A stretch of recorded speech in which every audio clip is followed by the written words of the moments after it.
এইরকম ওয়াজ আমি আমার জীবনেও শুনি নাই। সারা রাত মোবাইল টিপে সকাল 9টা থেকে মোবাইলের মাঝে চার্জ নাই, মোবাইলের মাঝে চার্জ নাই। এবার মাইকিং চলে সকাল 8টা থেকে বিকাল 4টা পর্যন্ত কারেন্ট থাকবে। এবার টেনশন আছে না নাই, সারাদিন কারেন্ট থাকবে না। আর যদি কারেন্ট না থাকে আমার মোবাইলটা বন্ধ হয়ে যাবে, আর ওই পারে কথা বলা যাবে না।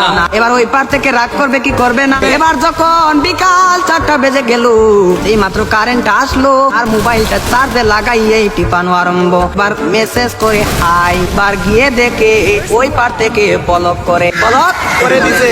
এবার ছেলেটা তো টেনশনে আছে, আরে ব্লক করে দিল, আমার জেনে তো ভালোবাসা কোথায় গেল।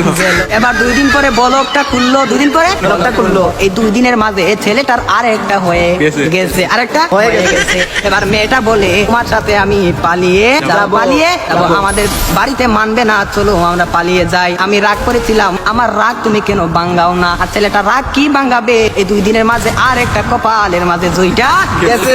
ওই মেয়েটা বলে চলো আমরা পালিয়ে যাই, ছেলে বলে চলো। আর ছেলেটা মনে মনে ভাবে তোমার একটা শিক্ষা দিতে হবে। এবার মেয়েটা সকালে স্টেশনের মাঝে গাড়ি গুটি লইয়া রেডি। এবার ছেলেটা তো আসে না, আর মেয়েটা বাড়িতে কি যাবে, বাড়ির মাঝে 3 হাত লম্বা একটা চিঠি দিয়া পাশের গ্রামের রফিক মিয়ার সাথে পালিয়ে যাবে, বাড়িতে চিঠি দিয়ে যায়। আর বাড়িতে মাঝে কোনোদিন আসবো না, তার নয় কার না, আর কোনোদিন বাড়ির মাঝে আসবো না। আমি চলে গেলাম পাশের গ্রামের রফিক মিয়ার সাথে। আর রফিক